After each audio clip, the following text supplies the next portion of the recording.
Hello, good morning student. आज का topic I am Sudhir Sharma from S N high school. आज का टॉपिक है class 8 science chapter number 3 synthetic fibre and plastics. चलिए भाई, 7th क्लास में हमने चैप्टर 3 में पढ़ा था फाइबर्स के बारे में। Fibres is the smallest unit of any cloth. आपने बहुत सारे फाइबर्स, बहुत सारे फैब्रिक का नाम भी सुना होगा। बहुत सारे फाइबर्स मिलकर एक फैब्रिक बनाते हैं और फैब्रिक बहुत सारे सुने थे, सिल्क फैब्रिक, कॉटन फैब्रिक, बहुत सारे रेयॉन है, नायलॉन है, बहुत सारे फैब्रिक का आपने नाम सुना होगा। चलिए 7th क्लास में हमने बात की थी fibres are 2 type, natural and synthetic. Natural जो कि नेचर से, प्लांट और एनिमल से मिलते हैं, और हमने स्टडी की थी अबाउट वूल एंड अबाउट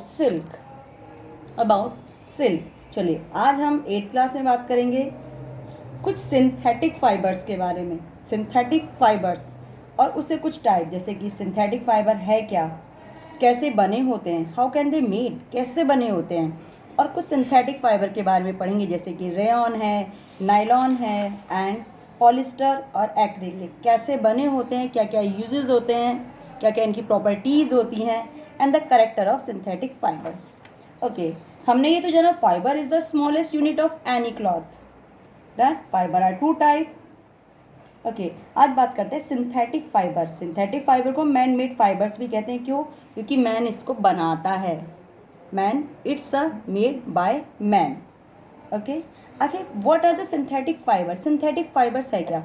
जैसे कि ना छोटी छोटी बीड्स को मिलाकर कोई एक नेकलेस तैयार करते हैं, जिसमें छोटी छोटी बीड्स होती है, जैसे छोटी छोटी बीड्स को मिला के एक नेकलेस तैयार होता है। ऐसी स्मॉल यूनिट्स होती हैं। Beads is the smallest unit of necklace.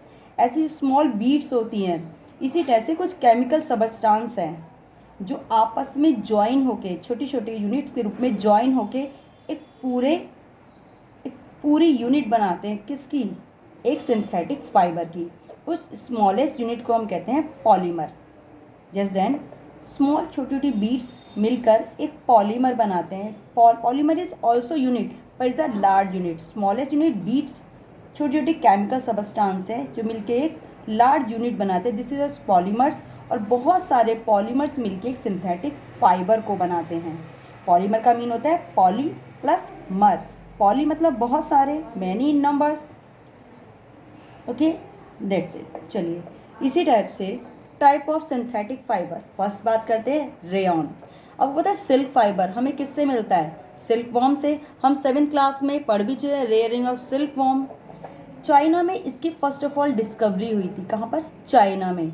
बहुत टाइम तक इसने इसको सीक्रेट रखा क्योंकि सिल्क फाइबर क्या बहुत ज़्यादा कॉस्टली है, पर एक ब्यूटीफुल टेक्सचर, लेकिन बहुत सुंदर भी होता है। धीरे धीरे क्या हुआ, बहुत से अटैम्प्ट किए गए, प्रयास किए गए कि हम सिल्क को आर्टिफिशियली बना सकें। इन द 19th सेंचुरी के लास्ट में साइंटिस्ट सक्सेसफुल हो गए इसी सिल्क की सेम प्रॉपर्टी वाले सिंथेटिक फाइबर को बनाने में। ये फाइबर बनाया गया chemical treatment of wood pulp. अब ये वुड पल्प क्या होती है? एक्चुअली क्या होते हैं, वुड में लकड़ियों के छोटे छोटे टुकड़े करके उसको मैश करके एक लिक्विड फॉर्म में, थिक लिक्विड फॉर्म में चेंज किया जाता है। This is called wood pulp. इस वुड पल्प से एक सिंथेटिक फाइबर बनाया गया जिसे कहा गया रेयॉन या फिर आर्टिफिशियल सिल्क, जिसकी प्रॉपर्टीज़ बिल्कुल सिल्क की तरह ही थी और बहुत ज़्यादा कॉस्टली भी नहीं था। Is the cheap although rayon is obtain from a natural. भाई रेयॉन मिलता तो नेचुरल सोर्स से है, पर इसको बनाता है मैन, इसे इसलिए कहते हैं it is the man made fibre. बहुत चीप है, then cheaper than silk and woven like silk fibre and also भी dye in wide variety of colours. बहुत सारे कलर्स में डाई मतलब कलर किया जा सकता है। देन सी रेयॉन मिक्स किया जाता है कॉटन के साथ, बेडशीट बनाने में यूज़ किया जाता है, और अगर वूल के साथ मिक्स करते हैं तो इसको कारपेट बनाया जा सकता है।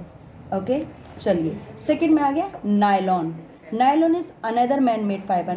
नायलॉन भी एक मैन मेड फाइबर है। 1933 में इसको डिस्कवर किया गया था, पर it's the first fully synthetic fibre. ये पहला सबसे फुली सिंथेटिक फाइबर था जिसमें कोई भी नेचुरल फाइबर यूज़ नहीं किया गया। जैसे कि हमने जब रेयॉन बनाया था तो हमने वुड पल्प क्या है? एक नेचुरल है, प्लांट से मिला, लेकिन ये क्या है? फुली सिंथेटिक फाइबर है जो कि कोल, वाटर और एयर से मिलके बनाया गया है। ओके, नायलॉन फाइबर आज बहुत ज़्यादा स्ट्रॉन्ग। आपने नायलॉन की सुना है ना, सॉक्स वगैरह हम घरों में बहुत सारे कपड़े यूज़ करते हैं।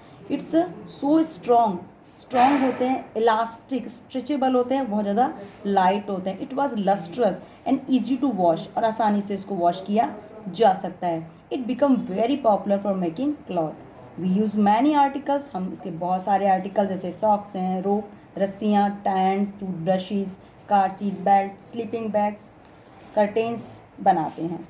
Nylon is also use for making parachutes and climbing and use for rock climbing.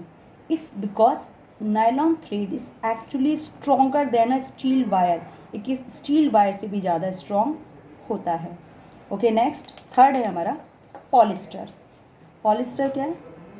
Polyester पहले मीनिंग समझते हैं। Polyester, poly plus ester, is actually made up of the repeated unit of a chemical called, एक chemical है इसका नाम है ester. इसकी repeated मतलब 1 बाय 1 बहुत सारे यूनिट्स को रिपीट करने पर पॉलिस्टर बनाया जाता है। Ester are the chemical, esters क्या होते हैं? केमिकल हैं which give fruit their smell. Fabrics are sold by name like polycot, ये जो फैब्रिक्स हैं बेचे जाते हैं जिनके नाम पॉलीकॉट दिया जाता है, polywool, terricot etcetera, because as the name suggests they are made by mixing two type of fiber. Polycot, it's mixture of polyester and cotton. Polywool is a mixture of polyester and wool. And the terrycot, terylene plus cotton. Okay, अब बात करते हैं this is polyester is another, एक और synthetic fibre है जो कि आसानी से रिंकल्ड नहीं होता। Do not wrinkle easily, is a crispy and easy to wash and is quite suitable making dress material बनाने में यूज़ किया जाता है। जैसे कि एक नाम है इसमें टेरिलिन, इसकी then it can be drawn into very fine fibre that can be woven like any other yarn. Yarn मतलब थ्रेड में यूज़ किया जा सकता है। पैट एक ऐसा ही एक पॉलिस्टर है जो कि बॉटल्स, आपने अपने घर में बॉटल्स खरीदते हैं ना, वाटर बॉटल्स, उसके बॉटल्स में अटेंसिल्स, फिल्म्स, वायर्स एंड बहुत सारे यूजफुल प्रोडक्ट बनाने में यूज़ किया जाता है। चलिए अब थर्ड टाइप है acrylic.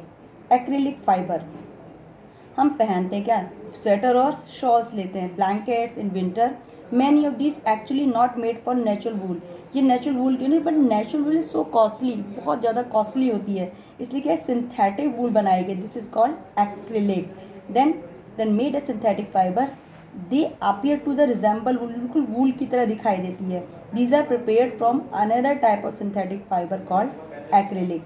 The wool obtained from natural sources is quite expensive, whereas cloth from acrylic was relatively cheap, बहुत ज़्यादा चीप, सस्ते होते हैं। अवेलेबल हैं वाइड वैरायटी, बहुत सारे कलर्स में अवेलेबल हैं। एंड दे आर ड्यूरेबल, बहुत लॉन्ग टाइम तक चलते हैं। अफोर्डेबल, आसानी से इनको खरीदा जा सकता है, अफोर्डेबल भी हैं, which make them more popular than natural fibres. Okay, then ये तो हो इनकी क्वालिटीज़, पर इनकी कुछ डिसक्वालिटीज़ भी हैं। कभी आपने सुना है the burning of natural and synthetic fibre?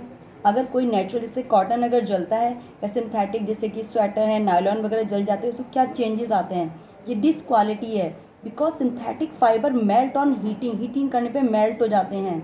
और जिसने कपड़े, this is actually a disadvantage of synthetic fibre. If the cloth catch fire it can be disastrous, the fabric melt and stick to the body of the person. एक body जैसे melt होते हैं तो person की body से stick हो जाते हैं, चिपक जाते हैं। तो we should therefore not wear, इसलिए हमें सिंथेटिक क्लॉथ को किचन में और लेबोरेटरी में यूज़ करना नहीं चाहिए। चलिए लास्ट टॉपिक, करेक्टर। हम अभी तक पढ़ते आ रहे हैं सिंथेटिक फाइबर। फर्स्ट, दे ड्राई अप क्विकली, जल्दी से क्विकली ड्राई अप, सूख जाते हैं। ड्यूरेबल हैं, लॉन्ग टाइम तक चलते हैं। लेस एक्सपेंसिव, और थोड़े सस्ते हैं। रीडली अवेलेबल, आसानी से अवेलेबल हो जाते हैं। एंड ईजी टू मेंटेन, और इन्हें मेंटेन करना आसान रहता है। बहुत सारी एक्टिविटीज़ भी हैं, आप अपने घर पे देख सकते हैं, आप कपड़ों को यूज़ करते हैं। आज के लिए बस इतना ही। नेक्स्ट टॉपिक में हम बात करेंगे प्लास्टिक के बारे में। Okay, thank you so much, have a nice day.